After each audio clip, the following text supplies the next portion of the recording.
Glória a Jesus, louvado seja o nome do Senhor. Saúdo a todos com a paz do Senhor.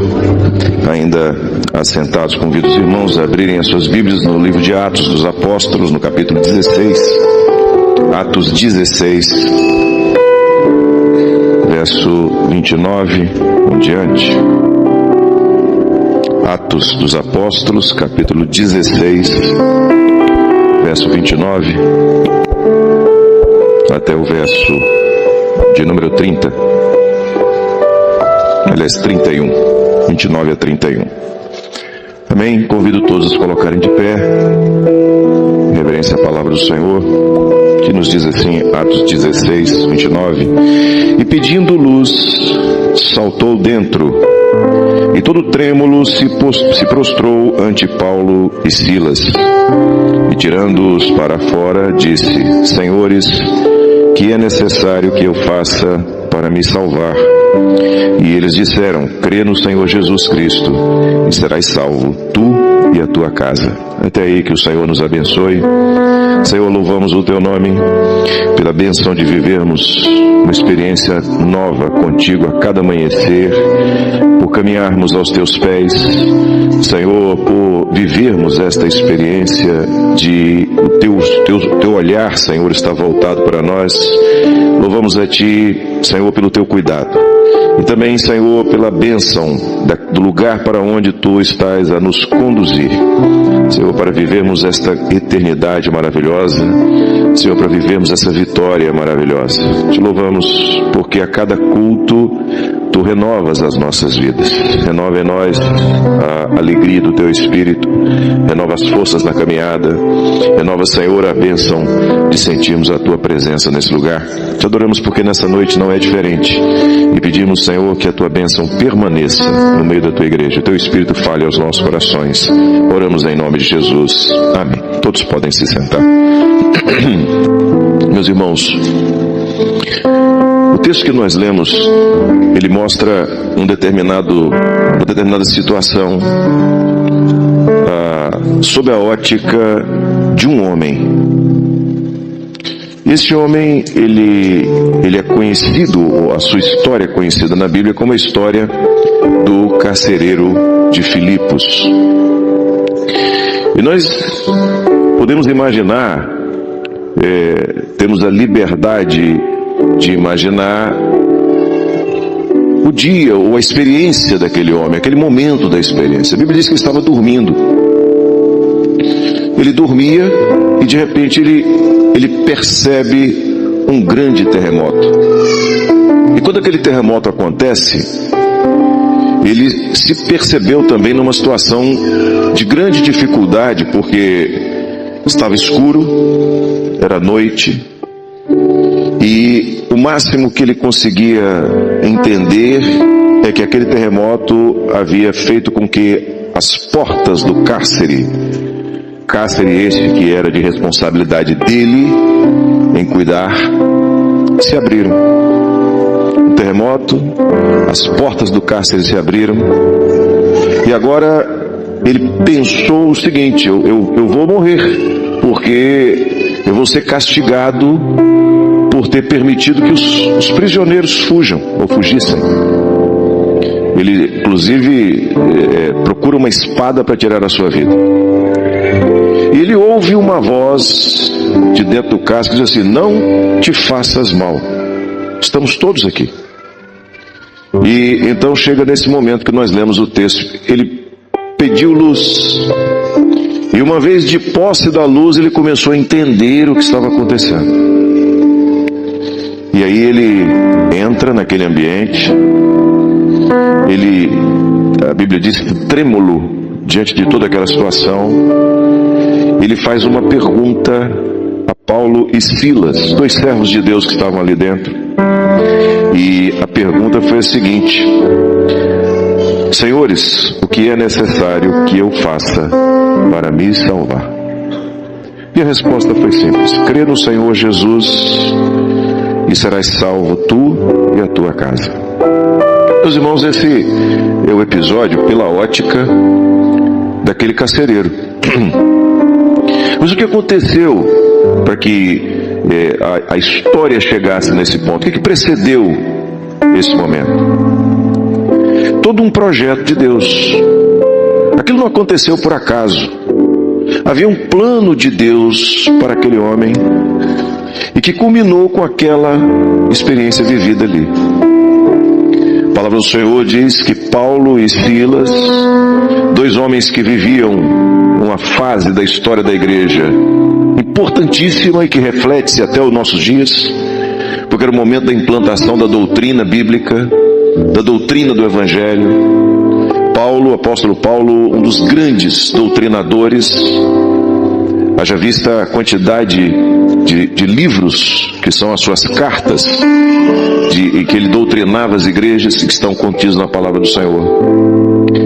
E eles, por uma orientação do Senhor, viajaram para Filipos. Eles não estavam ali por acaso. Eles não estavam ali porque resolveram estar ali. Eles não estavam ali por sua intenção de estar ali. Eles estavam ali porque a vontade do Senhor estava sendo vivida. O Senhor, numa visão, falou com Paulo: só, vai para Macedônia, onde estava Filipos. E eles foram. E ao chegarem ali, muitas coisas aconteceram. Dentre elas, uma rejeição da mensagem deles. Houve pessoas que aceitaram, como Lídia, e houve pessoas que o rejeitaram por outros interesses. Rejeitaram aquela mensagem. Olha, isso que eles estão pregando não são os nossos costumes. Isso que eles estão pregando não é aquilo que nós queremos viver. E por conta disso eles foram aprisionados, açoitados, tiveram seus tornozelos presos no cárcere inferior, é o que diz a Bíblia. E quando estavam nessa situação, junto com outros presos que estavam ali também, a noite chegou. E a noite, ao chegar, diz a Bíblia, Paulo e Silas oravam e cantavam louvores a Deus. Eles estavam aos pés do Senhor. Meus irmãos, o Senhor tem chamado, como chamou Paulo, Silas e os demais irmãos daquela época, chamou-os para o exercício de uma missão, para a execução de uma missão que era para aquele momento do início da história da igreja. E hoje o Senhor chama um povo para uma missão no fim da história da igreja, no momento final. A nossa mensagem continuamente aponta para a volta de Jesus. Não é porque nós achamos isso bonito, não é porque tenhamos criado uma religião em torno desse tema, não, é porque este é o momento profético que nós estamos vivendo. Eu não sei se, e aí, aliás, eu não sei o que é mais redundante, é eu contar de novo uma experiência ou dizer que não sei se contei aqui na igreja. Então, para não, eu vou contar e pronto. Eu estava num casamento, culto de casamento, e os noivos ali, e eu comecei a falar com aqueles noivos o seguinte, falei assim, olha só, eu vou dizer aqui algumas coisas e vocês vão dizer se eu tenho razão ou não. Eu tenho certeza que nos últimos 6 meses, este culto, este casamento, foi o assunto mais importante para vocês. É verdade? Eles falam assim, é assim. Muito bem. Eu tenho certeza que no último mês, esse casamento foi o assunto mais recorrente para vocês. Foi o assunto que vocês mais falaram um com o outro. É verdade? Eles falam assim, é verdade. E eu tenho certeza que nessa última semana, esse casamento foi o único assunto de vocês. E eles falam, é verdade. Sabe por que a gente está falando da volta de Jesus? Porque esse é o único assunto para nós. É porque está chegando a hora. É porque o momento se aproxima. Como um casal que se prepara para um casamento nos últimos instantes. Não tem outro assunto. É por isso que nós dizemos Maranata, Maranata, Maranata, o Senhor Jesus vem. É porque está por acontecer a qualquer instante. Hoje de manhã na escola bíblica dominical, o pastor Gileutir falou: quem vai ser a pessoa que vai pregar a última mensagem? Pensou se fosse essa? Hoje, Jesus voltasse agora, essa noite? Que maravilha! A igreja, ela é convidada, ela é convocada pelo Espírito Santo para uma missão. E quando nós vivemos isso, não vivemos mais o que queremos, vivemos o que o Senhor quer. Paulo e Silas não estavam ali porque queriam, eles estavam ali porque o Senhor queria. E o fato de estarem ali porque o Senhor queria, não impediu que eles passassem pela aflição que passaram. Porque esse é o papel da igreja hoje. Essa é a situação da igreja hoje. O Evangelho está sendo pregado. Há pessoas que o aceitam, há pessoas que o rejeitam. Há pessoas que dizem: não é isso que nós queremos, não é isso que eu quero para mim. Há pessoas que perseguem. E tudo indica, pela uma visão global, não estamos falando da realidade específica do nosso país, porque cremos que o Senhor ainda vai nos dar uma vitória, mas sob o aspecto global, que cada vez mais estaremos sendo perseguidos, sim. Não queremos isso, não é o estilo de vida que nós queremos, não aceitamos essa mensagem, não é o que queremos para nós, é o que o mundo está dizendo. Mas isso não nos impede de transmitir a mensagem do Evangelho, porque o Senhor nos comissionou, o Senhor nos deixou uma ordenança: ide por todo o mundo e pregai o Evangelho a toda criatura. E nós estamos fazendo. Paulo e Silas estavam fazendo. E por causa disso, foram aprisionados. Mas não foram aprisionados por seu erro, seu pecado. Não, foram aprisionados porque o Senhor tinha uma bênção a dar naquele cárcere. O Senhor tinha uma experiência a dar a alguém naquele cárcere. E o Senhor faz isso. O Senhor move todas as coisas até que aquele a quem o Senhor ama tenha a oportunidade de ouvir uma palavra de salvação. O Senhor fez isso com muitos de nós. O Senhor certamente está fazendo isso com alguém nessa noite aqui. O Senhor moveu tudo para você estar aqui hoje à noite, para ouvir uma palavra. Era noite, e quando nós vemos o tempo profético de Deus, se nós pegarmos o projeto de Deus e colocarmos dentro de um dia, nós estamos vivendo os últimos instantes desse dia.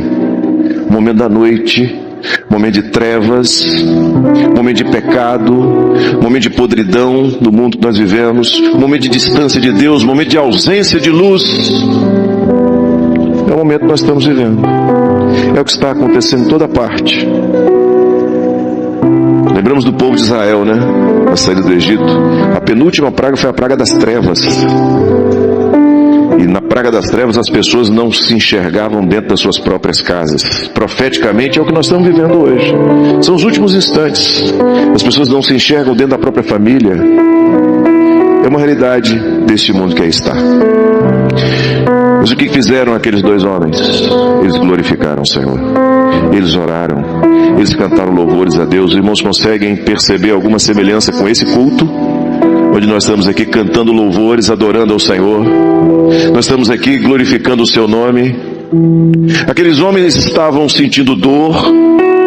Aqueles homens estavam sentindo aflição. Aqueles homens tinham sido jogados no cárcere.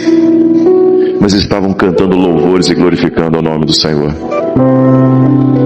E isso é uma experiência do servo fiel. O louvor como expressão de uma alma remida. O corpo estava preso e sofrendo, mas a alma estava livre e glorificando o Senhor. Eles cantavam louvores. Aqueles que ouviam não conseguiam entender o que estava acontecendo. Aquele lugar era lugar de lamúria, era lugar de tristeza, era lugar de reclamação, era lugar de angústia. Mas haviam homens ali que serviam um Deus da vitória, da alegria, da bênção, da porta aberta, da solução, da cura. Nós servimos a este Deus. E por isso eles cantavam louvores. O mundo não entende. Aquele que não conhece Jesus não entende o que se passa no coração de um povo, que não importa a luta pela qual esteja passando, ele está na casa de Deus, louvando, glorificando ao Senhor, cantando louvores, dando glórias a Deus. Nós vivemos esta experiência. E sabe o que acontece quando o servo faz isso? O Senhor se faz presente. Deus se faz presente. E aquela prisão não suportou a glória de Deus naquele lugar. Aquela prisão não suportou a presença de Deus. Nenhuma prisão suporta a presença de Deus. Nenhum cárcere suporta a presença de Deus. Nenhuma angústia suporta a presença de Deus. Nenhuma tristeza, nenhuma mágoa, nenhum ressentimento suportam a presença de Deus. Quando Deus está presente, o homem está liberto. E o Senhor está nesse lugar nessa noite. Ele desceu do céu para se colocar no meio do seu povo, para quebrar qualquer cadeia que tem aqui nessa noite, para livrar, para dar libertação a qualquer um que precise. Paulo e Silas cantavam a Deus, glorificavam ao Senhor, engrandeciam o Deus de toda a glória, apesar daquele momento que estavam vivendo. E o Senhor se fez presente. As estruturas, as fundações daquela prisão não suportaram. O terremoto veio. O sinal se fez sentir pela presença gloriosa do Senhor.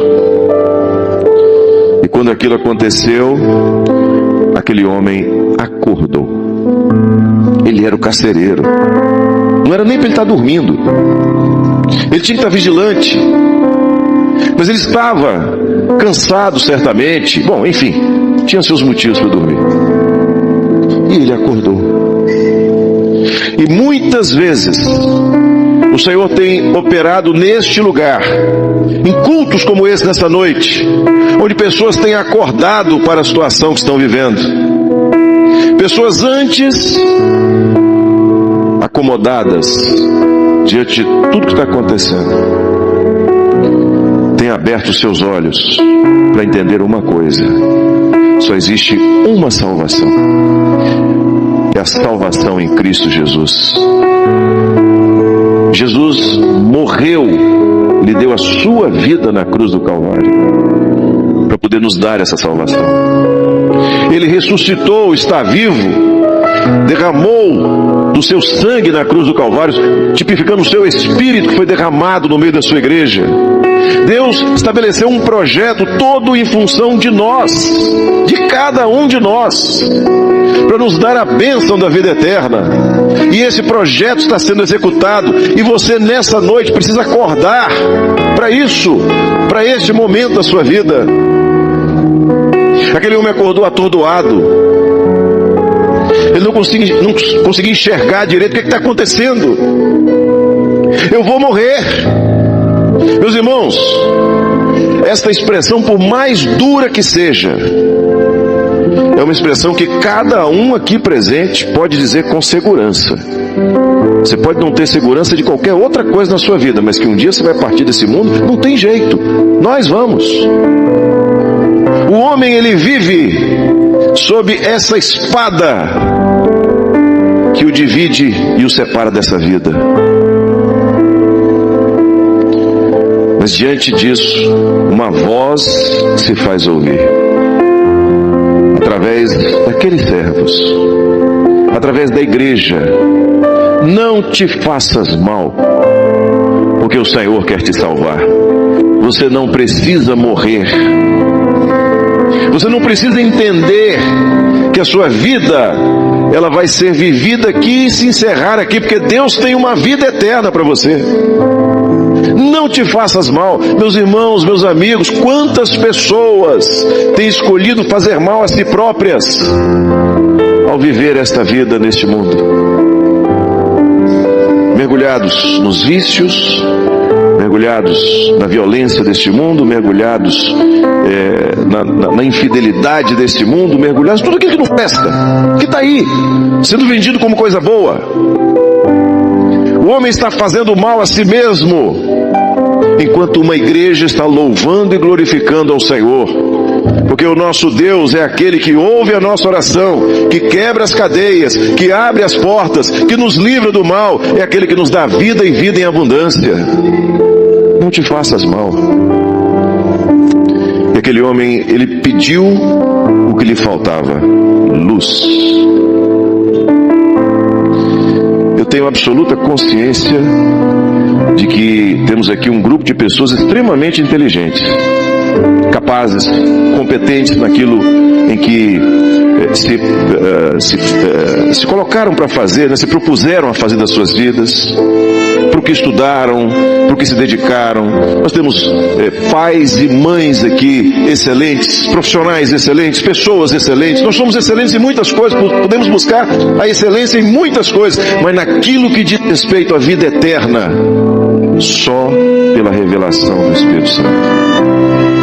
O homem pode ser o melhor teólogo do mundo, se ele não tiver a luz do Espírito Santo, ele não entende absolutamente nada da eternidade. Ele não entende absolutamente nada do projeto de Deus. Ele entende de história da Bíblia. Ele entende de qualquer tipo de inferência que possa se fazer, de interpretação que se possa fazer, mas só entende de eternidade aquele que é cheio do Espírito Santo. Ele começa a entender as coisas. Ele começa a entender a morte de Jesus, ele começa a entender a ressurreição de Jesus, ele começa a entender a operação do Espírito Santo, ele começa a entender a voz do Senhor quando fala com ele começa a entender o amor de Deus, ele começa a entender o que é estar aos pés do Senhor. Só aquele que recebe o Espírito Santo. Sabe o que você precisa? De luz. Luz é tipo do Espírito Santo, que clareia, que expulsa as trevas, que ocupa esse espaço, que nos faz enxergar um caminho excelente que é colocado diante de nós. Era o que ele precisava. Ele pediu luz, e com a luz, ou de posse desta luz, ele passou a entender o que estava acontecendo, a ponto de entrar naquele cárcere, de se lançar ao chão, a ponto de fazer a pergunta-chave para a sua vida: o que eu preciso para alcançar a salvação? Se você está aqui nessa noite querendo entender o que você precisa para ficar rico, não tem nada para te dizer. Até porque, se você descobrir, me avise, que eu também quero. Se você está aqui nessa noite querendo entender o que você precisa para resolver o problema no seu casamento, na sua família, eu posso dizer o seguinte: confia no Senhor, o Senhor vai te dar a solução. Agora, eu não sou terapeuta, né, de família, não tenho o que te dizer. Se você precisa entender como construir uma bela casa, não sei, não sou engenheiro, não sei o que te dizer. Mas se você precisa entender como alcançar a salvação em Cristo Jesus, aí eu vou te dizer, porque um dia essa salvação foi oferecida para mim, foi apresentada para mim, e no momento em que eu abri o meu coração, eu passei a entender que eu vivo essa experiência. Essa igreja testemunha isso, porque vive essa experiência. O que eu preciso fazer para ser salvo?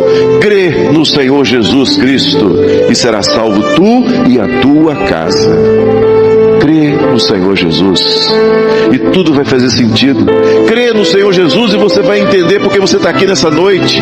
Crê no Senhor Jesus e você vai entender porque Deus moveu todas as coisas para te dar a oportunidade de ouvir uma palavra da parte dEle, de ouvir louvores, de falar contigo nessa noite. Crê no Senhor, abre o teu coração para quebrar as cadeias, abrir as portas, as grades da prisão. Foi o poder de Deus. Mas para abrir o seu coração é a sua decisão.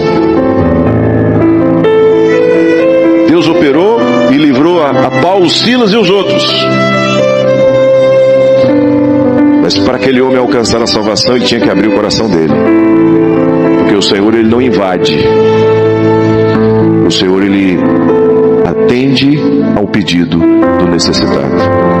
O que eu preciso fazer? O que você precisa fazer? Meus irmãos, nós olhamos assim, né, a igreja como hoje à noite aqui, nós imaginamos assim, será que se Jesus voltar agora, todos subiríamos? Numa única vez? Ou não? Ou nem todos subiríamos? Se você está no nem todos, crê no Senhor Jesus. Não iria haver um segundo terremoto para que aquele homem tivesse a oportunidade de salvação. O dia era aquele, a oportunidade era aquela, o sinal era aquele, o momento era aquele, a mensagem era aquela. Da mesma maneira como o Senhor quer fazer com você nessa noite. Crê no Senhor Jesus e será salvo tu e a tua casa. Vamos louvar o Senhor.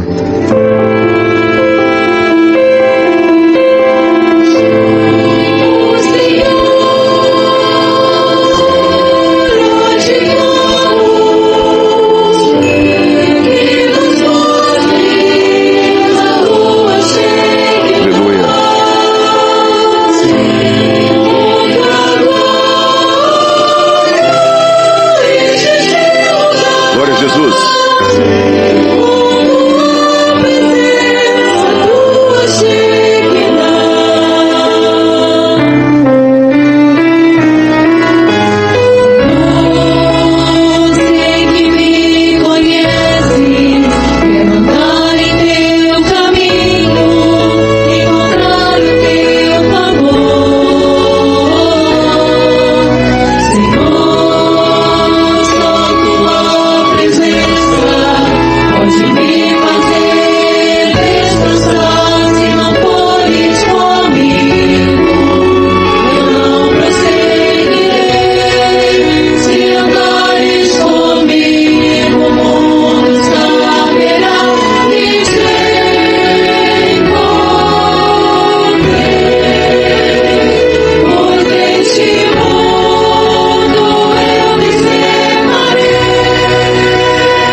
Glória a Deus.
Jesus. Estamos chegando ao final desse culto.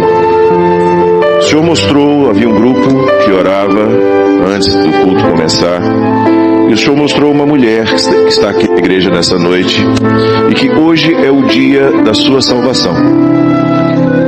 Hoje hoje é o dia em que é ofertada a você a bênção da salvação. O Senhor mostrou que essa mulher, ela tem uma estrutura evangélica, de experiência com o Senhor, ela tem todo o aspecto da aparência de quem serve ao Senhor, mas o seu coração está vazio. E o Senhor quer transformar hoje esta situação. O Senhor quer abrir os seus olhos. O Senhor quer te fazer entender algo mais excelente. Meus irmãos, ser religioso é muito bom. Não tem nada de ruim em ser religioso. Está tudo certo. Escolher uma religião, viver uma religião, mas o que o Senhor está ofertando vai muito além disso. O que o Senhor está oferecendo é um encontro real com Deus. É conhecer a Deus, não de ouvir falar, mas de ouvir o seu falar, de ouvir a sua voz, de ter a sua direção, de ter operações maravilhosas em sua vida, como tiveram Paulo e Silas, de ter as suas orações respondidas. Vai muito além de simplesmente viver uma religião. Deixar de ser um cidadão desta vida ou para esta vida e passar a ser um cidadão da eternidade. É olhar tudo que está à volta, enquanto o mundo se desespera, poder com alegria dizer: Maranata, o Senhor Jesus vem, e vem em breve. Nosso grande dia. De pé, vamos cantar esse louvor ao Senhor. O dia glorioso da volta do Senhor Jesus, entregando o nosso culto no altar do Senhor. Como Paulo e Silas, vamos glorificar o nome do nosso Deus. O grande dia em que o Senhor virá nos buscar. Ninguém sabe o dia, ninguém sabe a hora, mas a trombeta está pra soar. Eis que os sinais já se cumprirão em toda a terra e os sinais da sua igreja, ouve a voz do Espírito.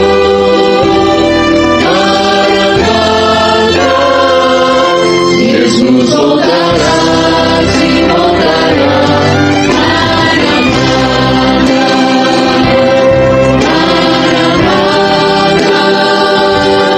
A igreja glória,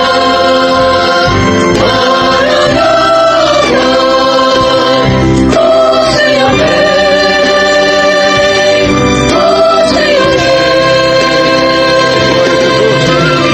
Aleluia! Louvado seja o nome do Senhor.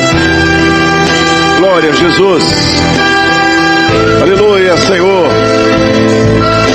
Glória a Jesus. Aleluia. Dias difíceis, dias de dores, dias de luta estão se passando. A sua igreja olha pro alto, Maranata, Jesus voltará, se voltará. Maranata, Maranata,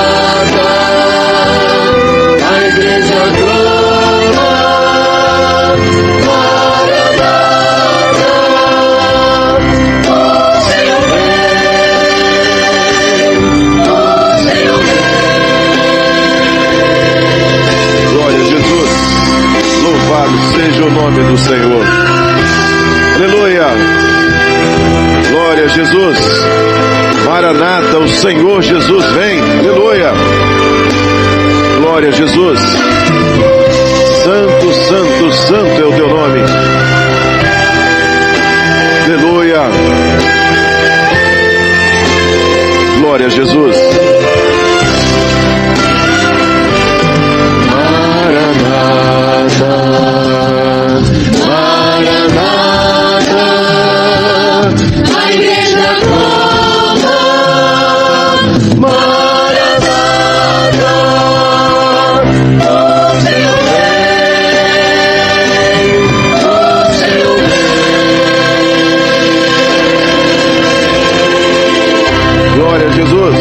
louvado seja o nome do Senhor.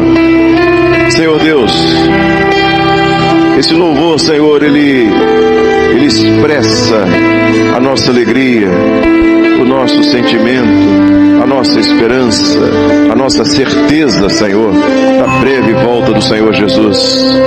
Senhor Deus, certamente o mundo nos impõe lutas e aflições, mas a tua igreja, aquela, Senhor, que nenhuma cadeia vai prender, Senhor, aquela que nenhuma amarra nesta vida, deste mundo, Senhor, vai segurar, porque essa igreja vai viver a eternidade contigo. A tua igreja canta, louva, glorifica, adora o nome do Senhor, de todos os céus e toda a terra. Senhor, nós te louvamos, te glorificamos por esse caminho maravilhoso, aberto diante de nós. Senhor, pela tua revelação, Senhor, pela maneira como o teu Espírito prepara a tua igreja para este grande dia, louvamos o teu nome. E te adoramos também, Senhor, porque nesse contexto, nesta noite, o Senhor está operando salvação nesse lugar. Louvamos, glorificamos a ti. Pedimos que tu recebas no teu altar o louvor e adoração da tua igreja. Nossa gratidão, Senhor, por tudo que o Senhor tem feito por nós. Pedimos, Senhor, ainda que nesta semana que se inicia, Senhor, continuemos a viver esta alegria, esta expectativa, essa vigilância, Senhor. Senhor, que nos períodos de oração haja muitas respostas, muitas bênçãos, Senhor, nas nossas vidas, Senhor, na nossa nação, Senhor, naquilo que o Senhor tem colocado diante de nós, as nossas famílias, vida profissional, na nossa saúde, Senhor, que vivamos dias grandiosos pela tua operação, Senhor, diante de tudo que aí está, que nós possamos ver a tua bênção, Senhor, a tua presença, que tu desças do céu, Senhor, para agir em favor da tua igreja, em favor do Evangelho. Assim pedimos, recebe no teu altar este culto, Senhor, o louvor, a gratidão da tua igreja, e em teu nome dizemos que a graça maravilhosa do Senhor e Salvador Jesus Cristo, o amor de Deus, o nosso eterno Pai, as doces, santas e ternas consolações do Espírito Santo, repousem sobre vós, sobre todo o povo de Deus, desde agora e para sempre. Amém. Louvado seja o nome do Senhor.